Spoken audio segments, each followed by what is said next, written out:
Safety के बारे में जानते हैं। What is safety? सेफ्टी क्या होता है? तो जैसा आप यहाँ पे देख रहे हैं, व्हाट इज सेफ्टी, यानी कि सेफ्टी का मतलब होता है कि एक क्वालिटी और कंडीशन, यानी कि एक ऐसी क्वालिटी हो, ऐसी कंडीशन हो। जैसे आप यहाँ पे देख सकते हैं, क्वालिटी का मतलब होता है गुण, कंडीशन का मतलब होता है माहौल, विच मतलब होता है जो कि, में मतलब होता है सकना, प्रोटेक्ट का मतलब होता है बचाव, फ्रॉम मतलब होता है से, इंजुरी मतलब होता है क्षति, चोट लगना, लॉस मतलब होता है हानि, एक्सीडेंट मतलब होता है दुर्घटना, ईटीसी मतलब होता है मतलब कहा, ईटीसी मतलब इत्यादि, इज कॉल्ड मतलब होता है कहा जाता है, और सेफ्टी मतलब होता है सुरक्षा।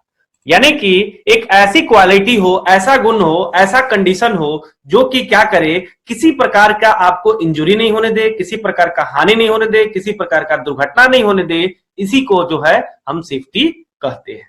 दूसरा डिफिनेशन आप यहां पे देख रहे हैं, it is the condition. It माने यह, इज माने है, ए माने एक, कंडीशन माने माहौल, विच माने जो कि, गिफ्ट माने देना, यू माने तुम, फ्रीडम माने आजादी, फ्रॉम माने से, हैजर्ड माने खतरा, रिस्क मीन्स खतरा, एक्सीडेंट मीन्स दुर्घटना, विच माने जो कि, में माने सकना, कॉज माने कारण, इंजुरी माने क्षति होना, डैमेज माने नुकसान होना, एंड माने और, लॉस माने हानि, मटेरियल माने सामग्री, प्रॉपर्टी माने संपत्ति, डैमेज माने नुकसान, एंड माने और, इवन माने तब या जब, और डेथ माने मौत।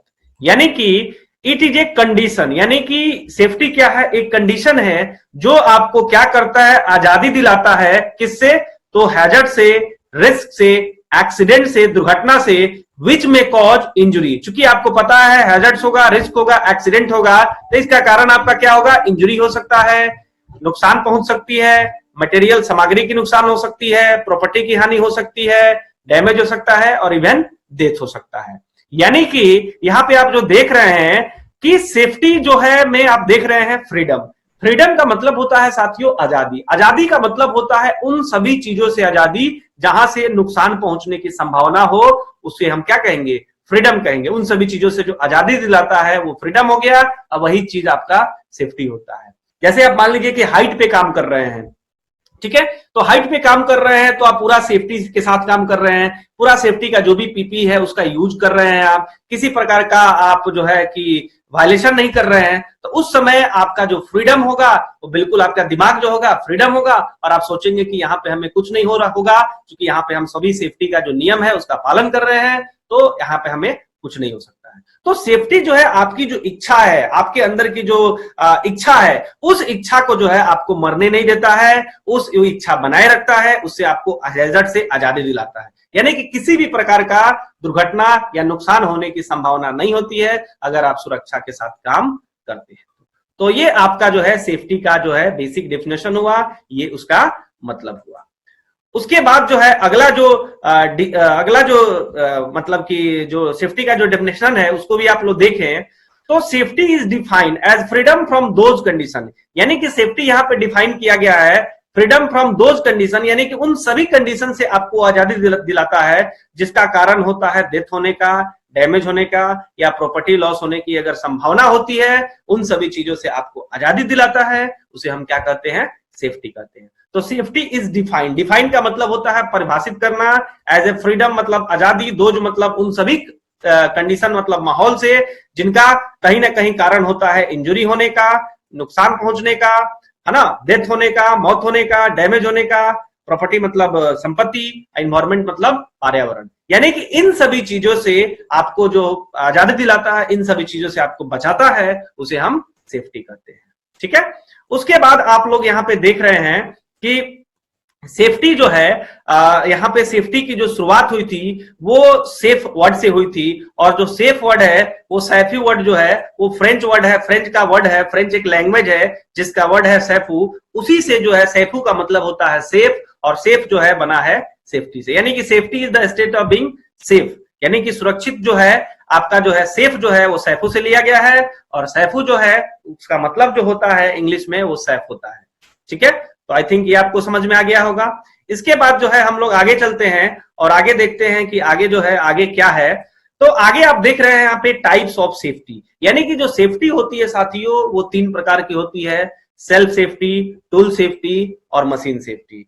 यानी कि self safety, tool safety, machine safety. Self का मतलब होता है अपना, यानी कि खुद का, खुद की सुरक्षा, उसे हम सेल्फ सेफ्टी कहते हैं। टूल्स का मतलब होता है औजार, यानी कि जितने सारे टूल्स हैं उनकी सुरक्षा आप करते हैं तो उसे हम टूल सेफ्टी कहते हैं। और मशीन सेफ्टी, जहां मशीन की सुरक्षा होती है उसे हम मशीन सेफ्टी कहते हैं। तो ये आपने जो है 3 प्रकार का जो है सेफ्टी देखा, सेल्फ सेफ्टी, टूल सेफ्टी और मशीन सेफ्टी। ठीक है।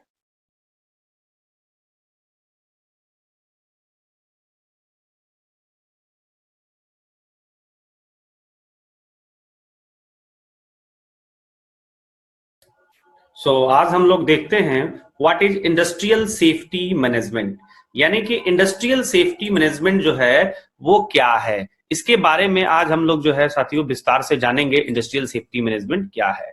तो देखते हैं हम इसको, जैसा यहाँ पे मेंशन किया हुआ है, it is the branch of management, यानी कि इंडस्ट्रियल सेफ्टी मैनेजमेंट क्या है, एक ब्रांच है, एक शाखा है मैनेजमेंट का। जैसा मैं आपको बताऊं कि मैनेजमेंट की जो है बहुत सारी ब्रांचेज होती हैं, बहुत सारे शाखाएं होते हैं। जैसे आप मार्केटिंग देखते हैं, जैसे आप प्रोडक्शन देखते हैं, जैसे आप ह्यूमन रिसोर्स देखते हैं, जैसे आप फाइनेंस देखते हैं, उसी तरह से क्या है, इंडस्ट्रियल सेफ्टी मैनेजमेंट भी एक ब्रांच है, एक शाखा है मैनेजमेंट का। यानी कि हम कह सकते हैं कि मैनेजमेंट की बहुत सारे ब्रांच होते हैं, उसी तरह से क्या है कि इंडस्ट्रियल सेफ्टी मैनेजमेंट भी एक ब्रांच है, एक शाखा है मैनेजमेंट का। विच इज कंसर्न, विच का मतलब होता है जो कि, क्या है, कंसर्न है, संबंधित है विथ रिड्यूसिंग, यानी कि जो भी आपका खतरा होता है उसको कैसे कम किया जाए, कैसे उसको नियंत्रण किया जाए और कैसे कंपनी से उसको एलिमिनेट किया जाए, हटाया जाए, उसी सब के बारे में जो हमें जानकारी मिलता है उसी को साथियों हम लोग जो है इंडस्ट्रियल सेफ्टी मैनेजमेंट कहते हैं। यानी कि इंडस्ट्रियल सेफ्टी मैनेजमेंट क्या है, it is the branch of management, यानी कि हम कह सकते हैं कि यह एक ब्रांच है, एक शाखा है, किसका, मैनेजमेंट का, जो कि संबंधित है कि जो भी आपका खतरा है उसको कैसे हम लोग कम करें, यानी कि कैसे घटाया जाए। रिड्यूसिंग का मतलब होता है कम करना, कंट्रोलिंग का मतलब होता है नियंत्रण करना और एलिमिनेटिंग का मतलब होता है हटाना, यानी कि कंपनी से कैसे हम उसको हटाएं। उन सब चीजों के बारे में जो हम जानकारी लेते हैं उसे हम इंडस्ट्रियल सेफ्टी मैनेजमेंट कहते हैं। आज जो है हम लोगों को यहां से स्टार्ट करना है, इंडस्ट्रियल सेफ्टी जो है वो क्या है। आप यहां पे देख पा रहे हैं, industrial safety cover a number of issues and topic affecting safety of personal and their integrity of equipment in a particular industries. यानी कि जो आप अगर कहें कि इंडस्ट्रियल सेफ्टी आपको क्या क्या कवर करती है, तो यहाँ पे आपकी पूरी डिटेल आपको मिल रही है कि इंडस्ट्रियल सेफ्टी जो है, इंडस्ट्रियल सेफ्टी के अंतर्गत क्या क्या हो सकता है। जैसा आप लोगों का बहुत सारा क्वेरी रहता है कि सर जो है इंडस्ट्रियल सेफ्टी में क्या क्या आता है, तो आप यहाँ पे देख सकते हैं कि इंडस्ट्रियल सेफ्टी जो है cover a number of issue, यानी कि बहुत सारे इशूज जो है, टॉपिक जो है इसमें कवर किए जाते हैं। Affecting safety of personal, personal यहाँ पे PERSONNEL, पर्सनल यहाँ पे जो है ना, पर्सनल मतलब अपना नहीं होगा, व्यक्तिगत नहीं होगा, ये जो पर्सनल है means expert from that sector, यानी कि उससे जो जुड़े हुए व्यक्ति हैं, जो काम करने वाले लोग हैं, जो एक्सपर्ट हैं, वो पर्सनल। ठीक है, इसका मतलब यहाँ पे हुआ। इंटीग्रिटी, इंटीग्रिटी का मतलब होता है जुड़ा हुआ, equipment in a particular industries, यानी कि एक इंडस्ट्रीज में जो है इंडस्ट्रियल सेफ्टी के अंतर्गत क्या क्या चीजें आती है। तो इसको आप लोग देखें, इंडस्ट्रियल सेफ्टी के अंतर्गत क्या क्या चीजें आती है, तो सारी चीजें जो है यहाँ पे आपके सामने जो है मेंशन है कि इंडस्ट्रियल सेफ्टी में जो है क्या क्या चीजें आ सकती है। तो जैसा आप यहाँ पे देख रहे हैं, जनरल सेफ्टी, यानी कि जनरल सेफ्टी जो है ये भी आपका पार्ट है आपका इंडस्ट्रियल सेफ्टी का। The following topic are generally discuss, यानी कि इंडस्ट्रियल सेफ्टी में जो है हम लोग कौन कौन से टॉपिक के ऊपर डिस्कस करते हैं, तो आप यहाँ पे देख सकते हैं, आपके जो सामने जो है यहाँ पे मेंशन है कि हम लोग सबसे पहला जो है हमारा जनरल सेफ्टी होता है। जनरल सेफ्टी में क्या होता है, general aspect of safety where are the common to all industries, यानी कि जनरल सेफ्टी जो है मीन समझिए कि जो सभी इंडस्ट्रीज के लिए कॉमन होता है। जैसा आपको मैंने बताया था कल के क्लास में, जो है सेफ्टी जो है personal safety, machine safety, tool safety, तो वो क्या था, कॉमन चीज मैंने आपको बताया था। तो उसी तरह से जो जनरल सेफ्टी है वो कॉमन इंडस्ट्रीज के लिए क्या है, वो चीज जो है आपको इसमें इंडस्ट्रियल सेफ्टी में जो है आपको जो कॉमन है उसके बारे में भी आपको जानकारी मिलता है। इसके साथ साथ जो है साथियों आपका ऑक्यूपेशनल सेफ्टी एंड हेल्थ, यानी कि ऑक्यूपेशनल सेफ्टी एंड हेल्थ जो है ये भी आपका जो काम होता है वो सेफ्टी मैन का होता है कि ऑक्यूपेशनल हेल्थ एंड जो सेफ्टी है वो भी जो है आपका एक पार्ट है किसका, इंडस्ट्रियल सेफ्टी का। यानी कि इंडस्ट्रियल सेफ्टी में आपकी जनरल सेफ्टी भी आ जाती है, आपकी ऑक्यूपेशनल सेफ्टी एंड हेल्थ, यानी कि जो आपकी जो ऑक्यूपेशनल सेफ्टी एंड हेल्थ जो टॉपिक है ये भी आपको जो है आप कहें तो इंडस्ट्रियल सेफ्टी में आपकी ये भी जो है वो आती है। Particular associated with the occupation, occupational का मतलब होता है आपका पेशा, यानी कि आपको पता है कि जब आप जॉब करते हैं इंडस्ट्री में, जब आप काम करते हैं तो वहां पे डिफरेंट प्रकार के आपके हेल्थ इश्यूज, डिफरेंट प्रकार के आपके सेफ्टी इश्यूज जो है उत्पन्न होते हैं, तो उसे हम लोग जो है ऑक्यूपेशनल सेफ्टी एंड हेल्थ के नाम से जानते हैं। तो आपको इंडस्ट्रियल सेफ्टी में जो है साथियों आपको ऑक्यूपेशनल हेल्थ एंड सेफ्टी के बारे में भी आपको कवर मिलता है, यानी कि ऑक्यूपेशनल सेफ्टी एंड हेल्थ के बारे में भी आपको जानकारी मिलता है। ठीक है, जैसे एक व्यक्ति ने सवाल किया था कि सर कंस्ट्रक्शनल सेफ्टी है या फिर इंडस्ट्रियल सेफ्टी, ऐसा कुछ क्वेश्चन था।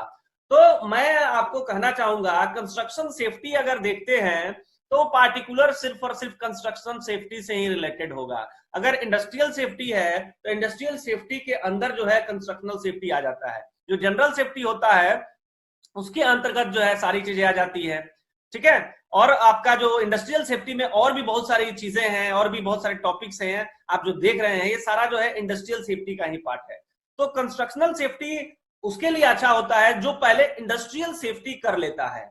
इंडस्ट्रियल सेफ्टी का कोई भी कोर्स आप कर लेते हैं उसके बाद जो है इंडस्ट्रियल सेफ्टी या industrial fire and industrial safety management अगर आप कोर्स कर लेते हैं तो इस कोर्स को करने के बाद अगर मान लीजिए आप स्पेशलाइज होना चाहते हैं, जैसे आप देखते हैं कि बहुत सारे लोग इंजीनियरिंग करते हैं तो इंजीनियरिंग कॉमनली जो है मैकेनिकल से हो जाता है या कंप्यूटर साइंस से हो जाता है, उसके बाद पार्टिकुलर किसी टॉपिक के ऊपर अगर स्पेशलाइज करना होता है तो हम लोग उस टॉपिक को चुनाव करते हैं। ठीक है, जैसे आप कंप्यूटर अगर पढ़ते हैं तो कंप्यूटर में क्या होता है आपका जावा के ऊपर कोई ले लेता है, कोई आपका प्रोग्रामिंग मतलब सी के ऊपर ले लेता है, कोई आपके .NET के ऊपर ले लेता है, तो अलग अलग जो है एप्लीकेशंस होते हैं उसके ऊपर आपको जो है अपना जो है पार्टिकुलर लेना रहता है। जैसा आप देखते हैं कि पीएचडी अगर आप करते हैं तो किसी एक टॉपिक से तो पीएचडी करते हैं, लेकिन आप उसके ऊपर आपका जो रिसर्च है पार्टिकुलर किसी फील्ड को जो है आपको क्या करना रहता है, सेलेक्ट करना रहता है। ठीक है, तो उस तरीके से आप क्या कर सकते हैं कि इंडस्ट्रियल सेफ्टी में भी आपका क्या है कि आप इंडस्ट्रियल सेफ्टी जनरल आपका समझिए कि एक प्रकार का प्रोग्राम हो गया, फायर एंड इंडस्ट्रियल सेफ्टी आपका जनरल प्रोग्राम हो गया।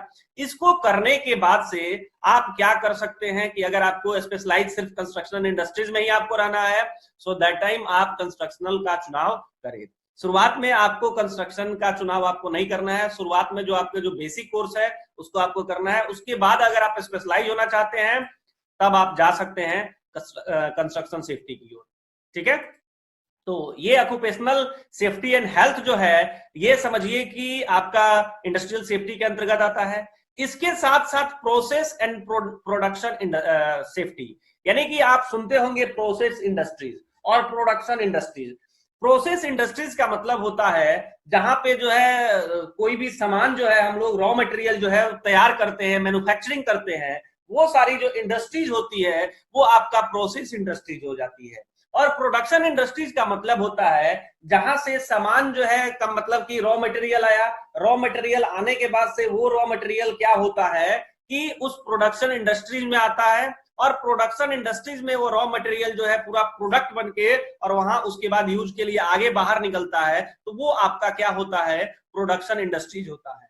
ठीक है, जैसा आप को मैं बताऊं कि जैसे आप सीमेंट जो है आपके घरों में आता है, सीमेंट मिलता है, तो सीमेंट जो है पार्टिकुलर एक ही इंडस्ट्रीज में पहले वो प्रोसेस इंडस्ट्री से जो भी उसका रॉ मटेरियल है वो कंप्लीट होके जो है प्रोडक्शन वाले इंडस्ट्रीज में जाता है और फिर वहां से प्रोडक्शन जो है फाइनली आउटपुट होके जो है वो मार्केट में या फिर आप गोदाम के लिए या कहें तो रेडी होता है।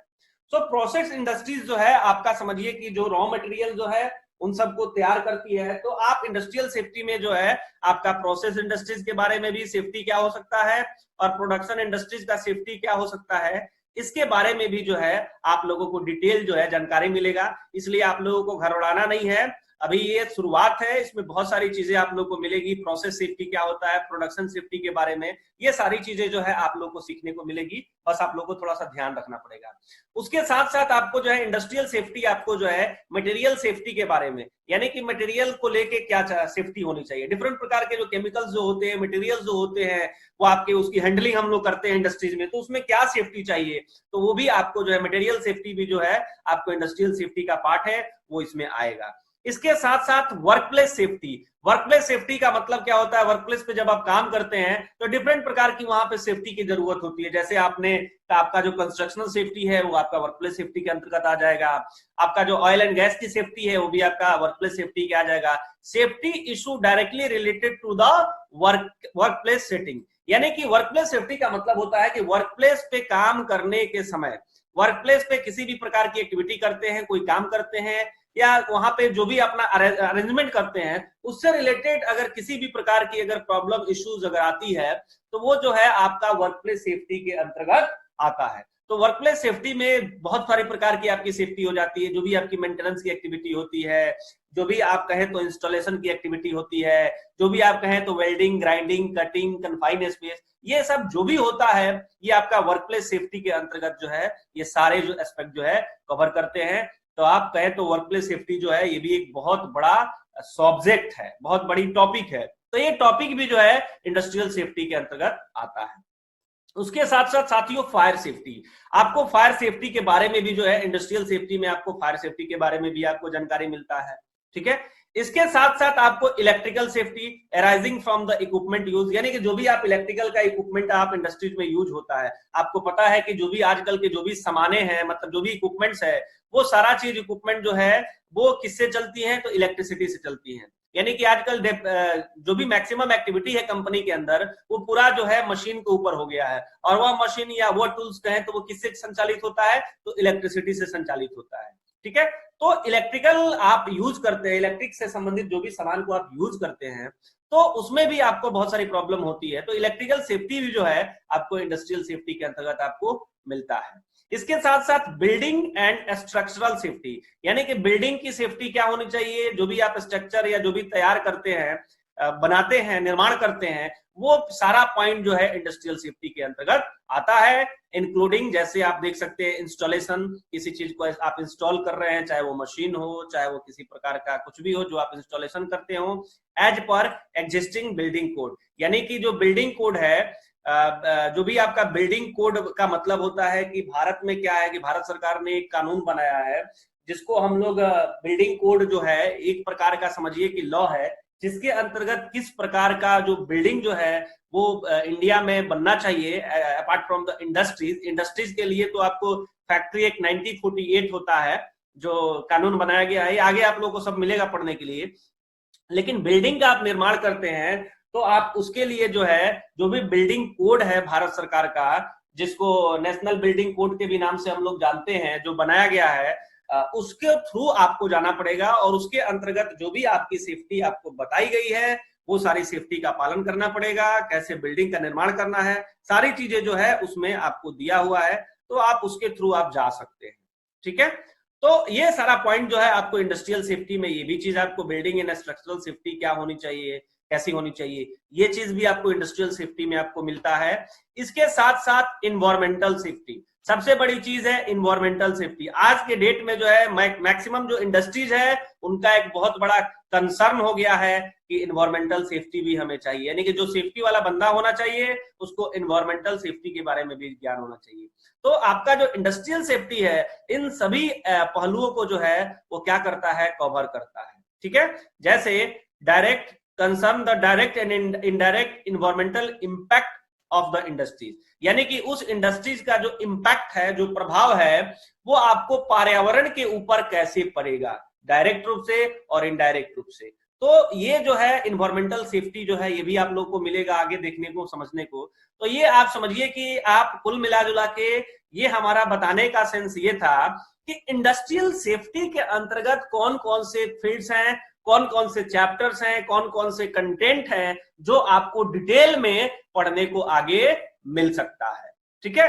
तो ये आपने सारा चीज यहाँ पे देखा, आपने समझा कि इंडस्ट्रियल सेफ्टी जो है वो क्या है। इंडस्ट्रियल सेफ्टी जो है बहुत बड़ी फील्ड है, यानी कि इंडस्ट्रियल सेफ्टी अगर आप करते हैं तो आप कहें तो आप किसी भी प्रकार के फील्ड में आप जा सकते हैं। इंडस्ट्रियल सेफ्टी जो आपका कोर्स है जो आप लोग कर रहे हैं, फायर एंड इंडस्ट्रियल सेफ्टी, अगर आप इसको करते हैं तो आप किसी भी फील्ड में जा सकते हैं। ठीक है, ये नहीं कि सिर्फ कंस्ट्रक्शन में ही जाएंगे, ये आप किसी भी फील्ड में जा सकते हैं। आपने देखा कि हर प्रकार की चीज यहाँ पे मेंशन किया हुआ है।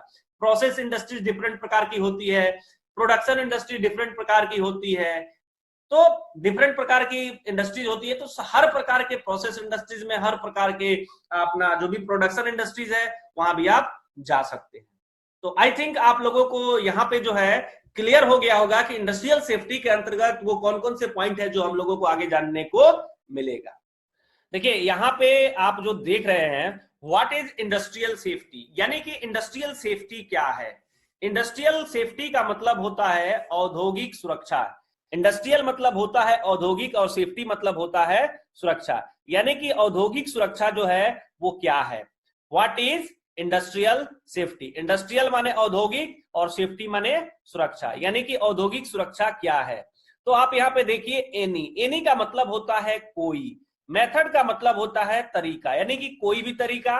और यहाँ पे देख रहे हैं टेक्निक का मतलब होता है तकनीक, प्रोसेस का मतलब होता है प्रक्रिया, विच का मतलब होता है जो कि, कैन का मतलब होता है सकना, मिनिमाइज का मतलब होता है कम करना या घटाना, अनवांटेड का मतलब होता है बिना सोचे समझे होने वाली जो घटना होती है, जो एकाएक हो जाती है, जो अचानक हो जाती है, सडन हो जाती है, वो जो है अनवांटेड इसे कहते हैं। इवेंट का हिंदी होता है घटना, इन मतलब होता है अंदर, इंडस्ट्रियल का मतलब होता है औद्योगिक, और इज कॉल्ड का मतलब होता है कहा जाता है, और इंडस्ट्रियल मतलब फिर औद्योगिक, और सेफ्टी मीन्स सुरक्षा।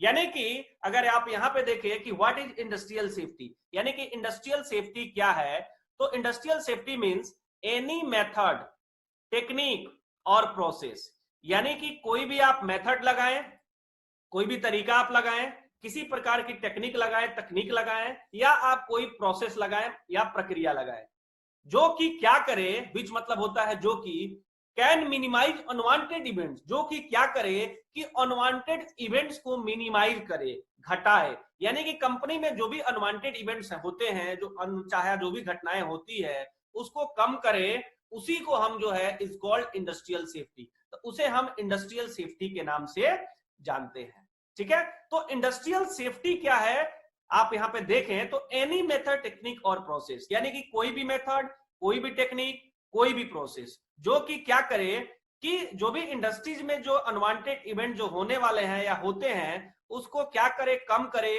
घटाए, उसे मिनिमाइज करे, उसे जो है हम लोग इंडस्ट्रियल सेफ्टी के नाम से जानते हैं। तो आई थिंक आप लोगों का इंडस्ट्रियल सेफ्टी का पॉइंट आपका क्लियर हो गया होगा, इसमें तो कोई दिक्कत नहीं है।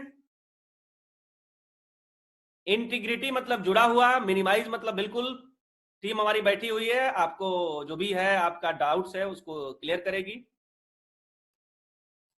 उसके बाद हम लोग चलते हैं व्हाट इज मैनेजमेंट की ओर, यानी कि मैनेजमेंट क्या है।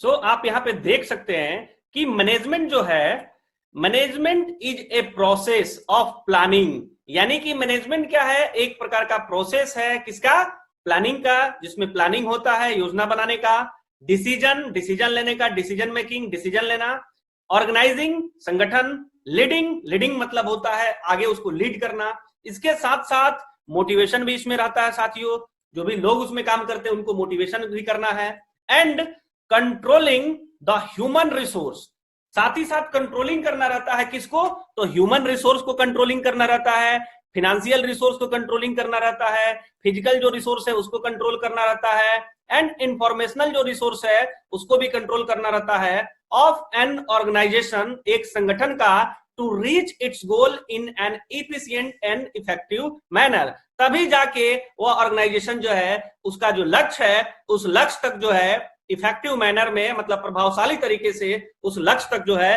वो ऑर्गेनाइजेशन पहुंच सकती है। ठीक है, तो आपने देखा कि मैनेजमेंट क्या है, मैनेजमेंट एक प्रोसेस है, किसका, प्लानिंग का, जिसमें डिसीजन मेकिंग होती है, ऑर्गेनाइजिंग होती है, लीडिंग होती है, मोटिवेशन होता है, इसके साथ साथ controlling of all types of resources, controlling of all 5 M's. You can say that 5 M's. 5 M's means man, machine, method, money and materials. यानी कि मैनेजमेंट जो है एक प्रकार का क्या है, प्रोसेस है, जिसमें क्या होती है, प्लानिंग होती है, डिसीजन लिया जाता है, ऑर्गेनाइजिंग किया जाता है, उसको लीड किया जाता है, लोगों को मोटिवेट किया जाता है, और इसके साथ साथ जो भी रिसोर्सेज हैं, चाहे वो मैन हो, चाहे वो मशीन हो, चाहे वो मटेरियल हो, चाहे वो मेथड हो, चाहे वो मनी हो, उन सभी चीजों को जो है हम लोग क्या करते हैं, सिस्टमैटिकली तरीके से उन सभी रिसोर्स को कंट्रोल करते हैं, मैनेज करते हैं, ताकि ऑर्गेनाइजेशन का जो लक्ष्य है, ऑर्गेनाइजेशन ने जो गोल सेट किया हुआ है, उस लक्ष्य तक जो है साथियों आसानी से पहुंचा जा सके। तो ये आपने देखा मैनेजमेंट का जो है वो दूसरा डेफिनेशन है, वो बिल्कुल आप देखेंगे पहला डेफिनेशन और दूसरा डेफिनेशन, तो दोनों डेफिनेशन जो है कुल मिला जुला के इसका जो अगर आप आउटकम अगर देखेंगे तो दोनों का आउटकम क्या है, सेम है। तो मैनेजमेंट का साथियों बहुत सारा डेफिनेशन हो सकता है। आप शॉर्ट में बोल सकते हैं कि management is a combination of art and science, management is a coordination of resources, management is an art, आप बोल सकते हैं management is a never ending activity. So lots of आपके पास जो है मैनेजमेंट का डेफिनेशन है, आप बोल सकते हैं। लेकिन इन सबका जो मेन उद्देश्य है वो यही है कि ऑर्गेनाइजेशन का जो लक्ष्य है, जो ऑर्गेनाइजेशन ने जो लक्ष्य सेट किया हुआ है, उस लक्ष्य तक जो है आसानी से पहुंचा जा सके। यही जो है मैनेजमेंट का जो है मेन काम होता है। देखिए मैनेजमेंट जो होता है बेसिकली आप यहाँ पे देखें तो आपको बिल्कुल एकदम जो है समझ में आ जाएगा कि जैसा आपने मैनेजमेंट का जो डेफिनेशन लिखा हुआ था, तो आप ये जब देखेंगे ये पूरा जो भी मैनेजमेंट फंक्शन को लेके जो डायग्राम आपके सामने जो पिक्चर जो शो कर रहा है, इसमें आप देखेंगे तो आपको समझ में आ जाएगा कि पूरा जो मैनेजमेंट आप कहें तो पूरा मैनेजमेंट जो है फ्रेंड्स आप लोगों का जो है वो इसमें जो है पूरा कंप्लीट हो जाता है। ठीक है, मैनेजमेंट जो होता है जैसा मैंने बताया था कल आपको कि मैनेजमेंट क्या है, एक प्रकार की आर्ट है। ठीक है, और एज वेल एज आप कहे तो वो एक प्रकार की साइंस भी है, यानी कि मैनेजमेंट आपका आर्ट भी है और मैनेजमेंट आपका साइंस भी है। आर्ट कैसे है वो मैंने आपको कल बता दिया था कि जो भी आप काम कराते हैं तो काम कराते हैं किसी भी व्यक्ति से काम करा लेते हैं तो क्या है, आपका एक कला है। देखिए बहुत सारे लोग होते हैं जिनके अंदर मैनेजमेंट स्किल नहीं होता है, तो वो तो अपने से तो काम आप काफी अच्छा कर पाते हैं। दो तरह के लोग होते हैं, एक तो खुद होते हैं कि अपना काम काफी बेहतर तरीके से करते हैं, और दूसरे वो लोग होते हैं जो अपना भी काम बेहतर तरीके से करते हैं और लोगों से भी अच्छा आउटपुट निकलवा लेते हैं।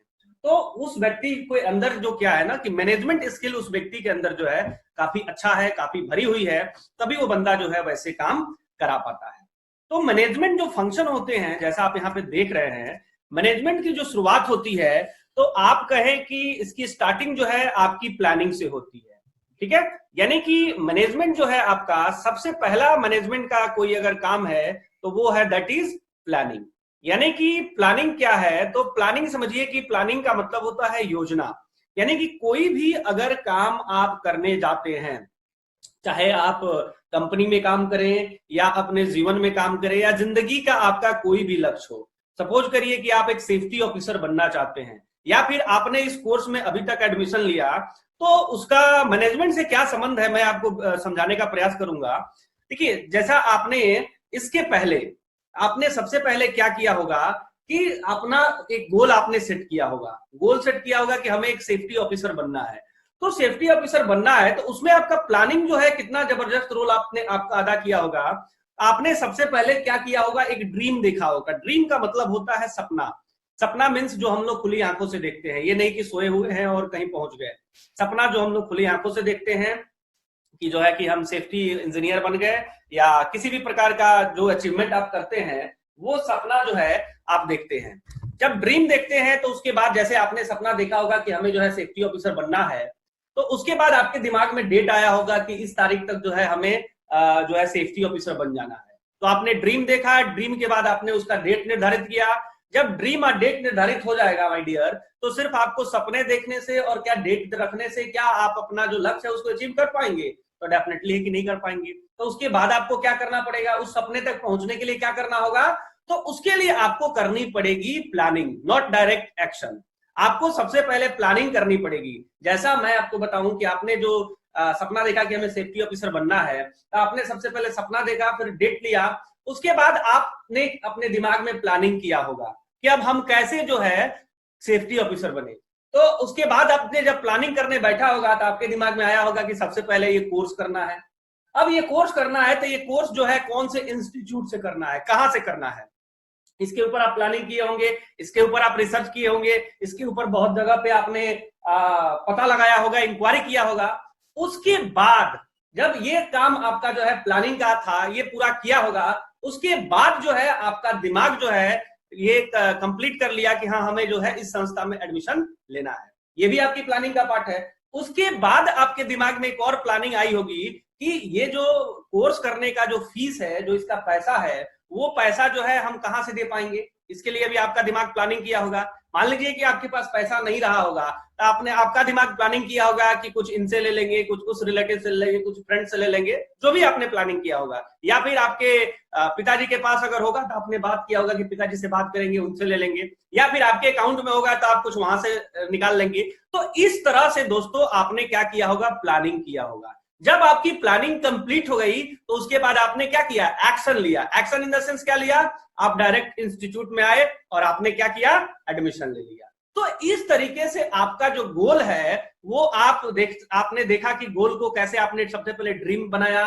ड्रीम से डेट आपने निर्धारण किया, उसके बाद आपने पूरी प्लानिंग बनाया, उसके बाद आप उसके ऊपर क्या किए, एक्शन लिए। यानी कि एक्शन लिए, और एक्शन का पहला स्टेप आपने क्या किया कि एडमिशन लिया, है ना। तो यानी कि आप अपना जो लक्ष्य है उस लक्ष्य की ओर आप क्या है, बढ़ रहे हैं। और उसके बाद जैसे ही आपका कोर्स कंप्लीट होगा, उसके बाद जब आपको जॉब मिलेगी, यानी कि आपकी जो गोल है वो गोल आपका पूरा कंप्लीट हो गया, यानी आपने जो गोल बनाया था वो गोल को आपने अचीव कर लिया। तो किसी भी लक्ष्य को आपको अगर प्राप्त करना है तो उसके लिए जो मैंने आपको एग्जाम्पल बताया, इसी तरह से आपको उस गोल को आपको बनाना पड़ेगा माय डियर।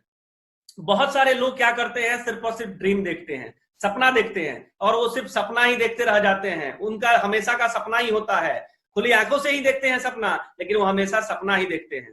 बहुत सारे लोग ऐसे होते हैं जो सपना भी देखते हैं और डेट भी निर्धारण करते हैं, सपना भी देखते हैं, डेट भी निर्धारण करते हैं कि हमें इस तारीख तक कर लेना है, ठीक है।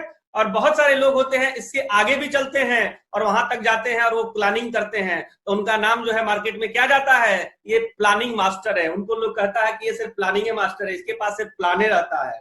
और मात्र साथियों जो है वो 5% लोग ऐसे होते हैं जो एक्शन को करते हैं, है ना।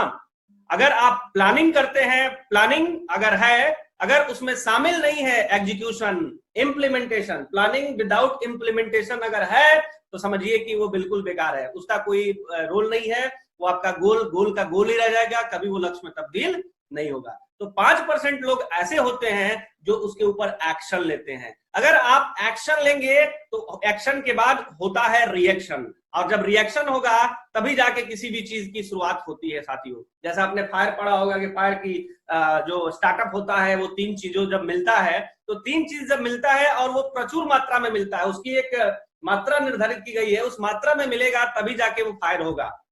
और उसके साथ साथ वो मात्रा में मिलने के बाद भी चौथा पॉइंट जो है टेट्राहेड्रन आजकल चल रहा है। आप फायर ट्रायंगल जो है, फायर ट्रायंगल को जो है थोड़ा सा अभी उसको अपग्रेड किया गया है, टेट्राहेड्रन के नाम से भी उसको हम लोग जानते हैं। तो वहां पे क्या है कि आपका 3 चीज तो है, लेकिन 3 चीज के साथ आपको फायर स्टार्ट नहीं होगा जब तक इनके बीच में चैन रिएक्शन नहीं होगा, फायर स्टार्ट नहीं हो सकता है। तो उसी तरह से जब तक रिएक्शन नहीं होगा तब तक कोई क्रिया होती नहीं है।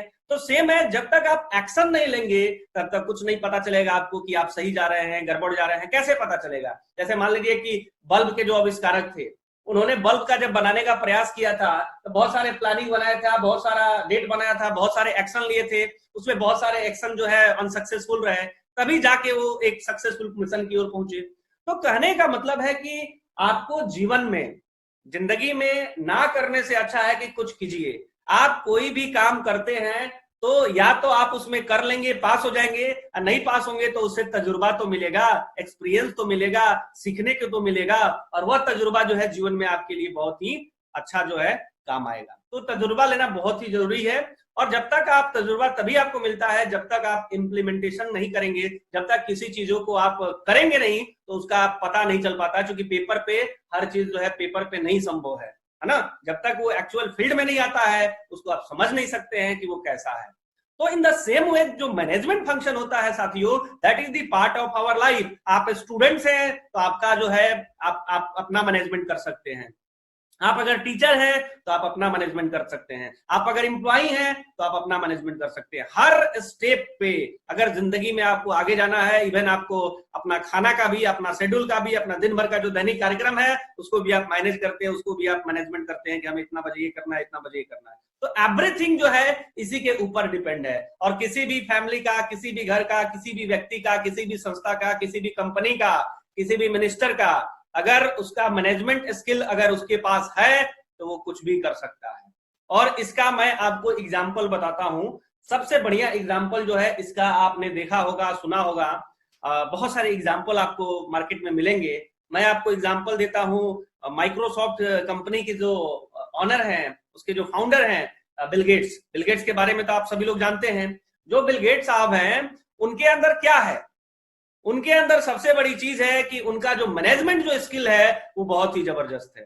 और आज देखिए उसी का दिन है, वो कॉलेज ड्रॉप आउट हैं, लेकिन फिर भी आज देखिए कि आज उनकी कंपनी में बड़े बड़े रिसर्चर, बड़े बड़े साइंटिस्ट, बड़े बड़े सॉफ्टवेयर इंजीनियर, अलग अलग कैटेगरी के लोग जो है उनके यहाँ पे काम कर रहे हैं। उनके पास तो स्किल तो नहीं है उस तरह की, लेकिन उनके ऑर्गेनाइजेशन में लोग काम कर रहा है। तो उनके पास क्या है, एक मैनेजमेंट फंक्शन है, यानी कि लोगों से कैसे आउटपुट निकलवाना है वो कला उनके अंदर है ना।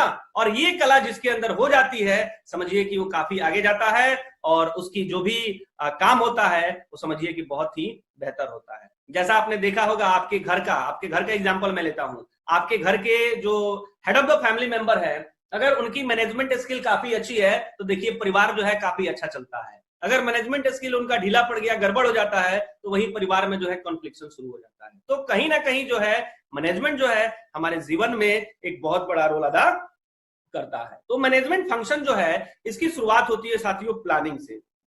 आप यहाँ पे देख रहे हैं प्लानिंग मतलब योजना बनाना। जब प्लानिंग हो जाती है उसके बाद आपका आता है ऑर्गेनाइजिंग का मतलब होता है संगठन का निर्माण।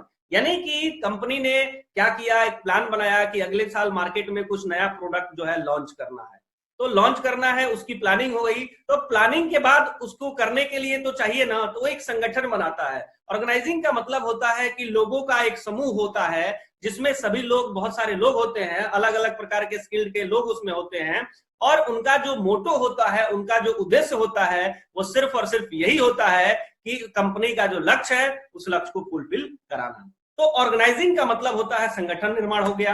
उसके बाद उसमें जरूरत पड़ता है स्टाफिंग की। स्टाफिंग का मतलब होता है कि उस ऑर्गेनाइजेशन में लोग जो है वहां पे रखे जाते हैं जिनका काम ही होता है कि ऑर्गेनाइजेशन को सुचारू रूप से चलाने में कंट्रीब्यूशन करना।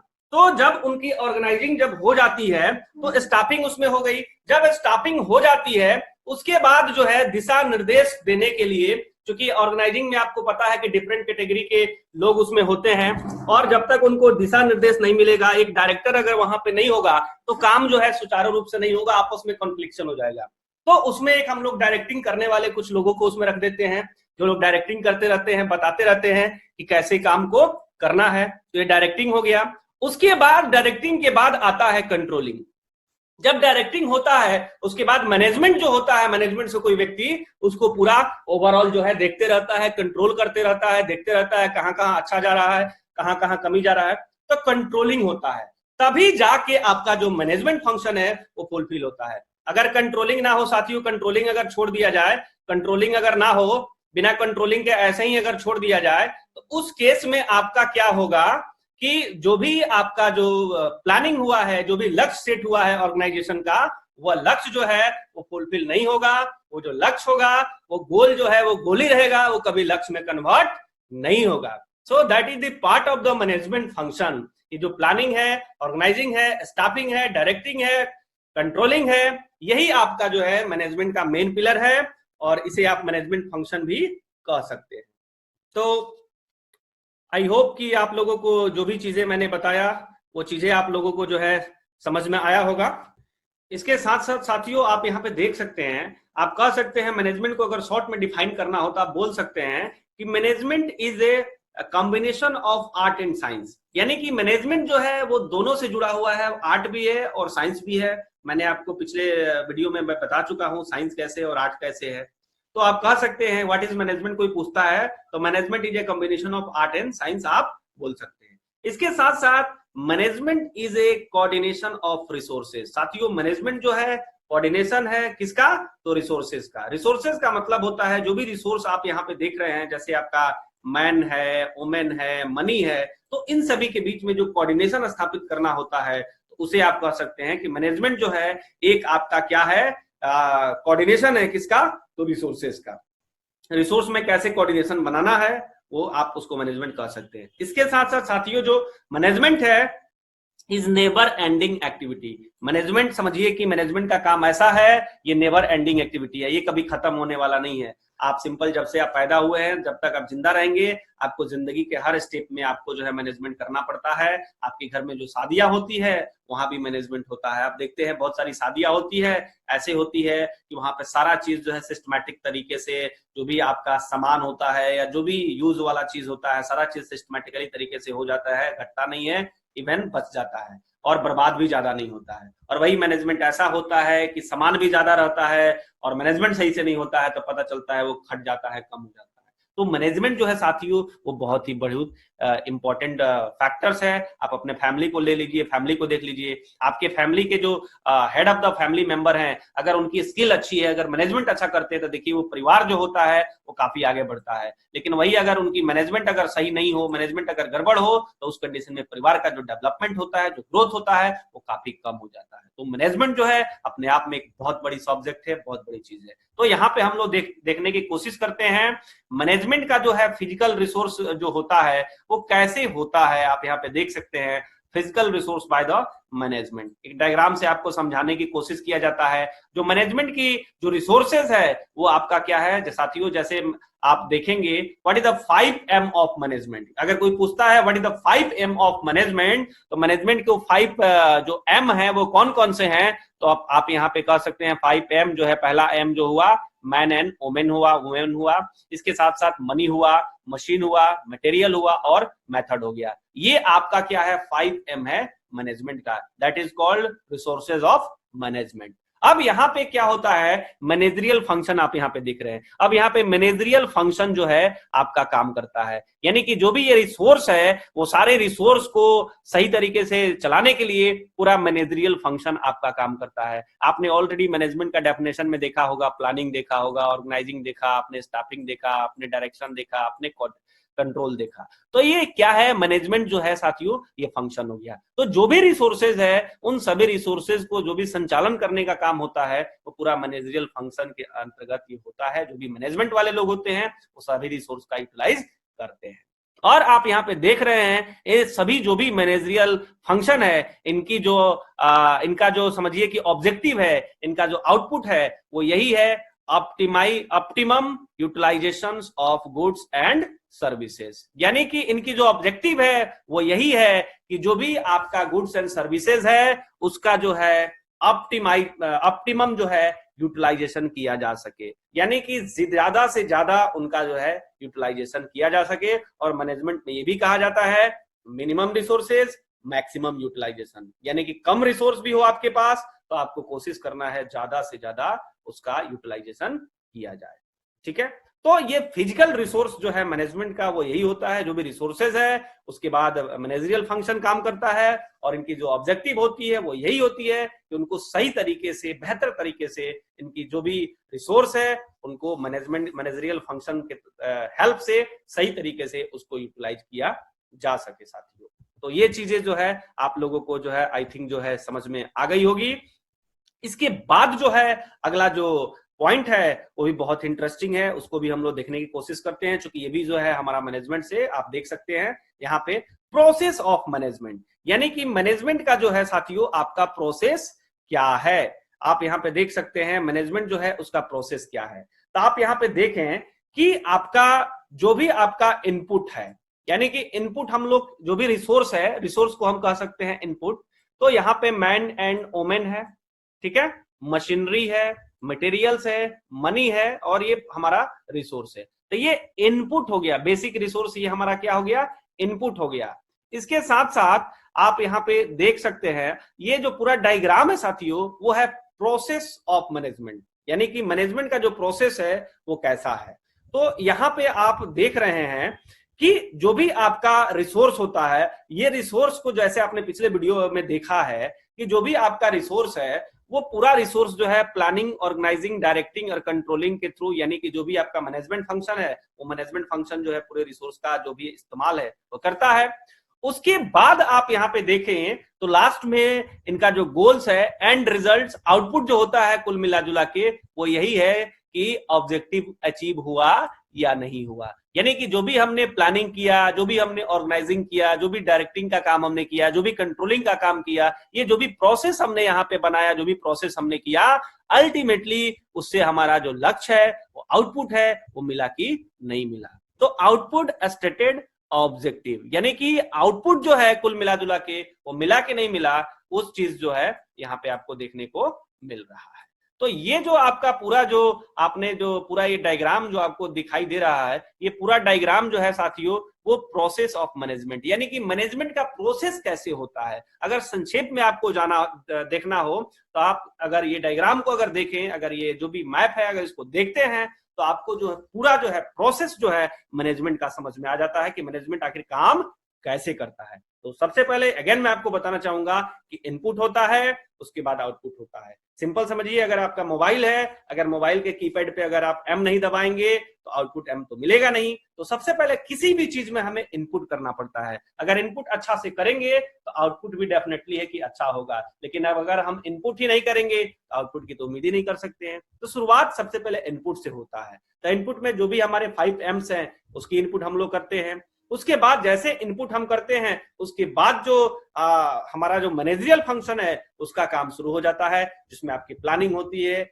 ऑर्गेनाइजिंग होती है, डायरेक्टिंग होती है, कंट्रोलिंग होती है। ये पूरा प्रोसेस जो है अपना काम शुरू करता है, तभी जाके जो है ऑर्गेनाइजेशन का जो लक्ष्य होता है वो लक्ष्य अचीव हो पाता है with the help of resources, with the help of managerial function. अगर रिसोर्स में भी प्रॉब्लम हो या मैनेजरियल फंक्शन में कहीं पे लैकिंग आ जाए या प्रॉब्लम आ जाए तो उस कंडीशन में आपका जो आउटपुट है, आपका जो लक्ष्य है, उसको दिक्कत होगी अचीव करने में साथियों। तो ये दोनों चीज का जो है मैनेजरियल फंक्शन और आपका 5 बेसिक जो है 5 एम्स है, मतलब जो भी आपके रिसोर्सेज हैं इनका होना बहुत ही जरूरी है।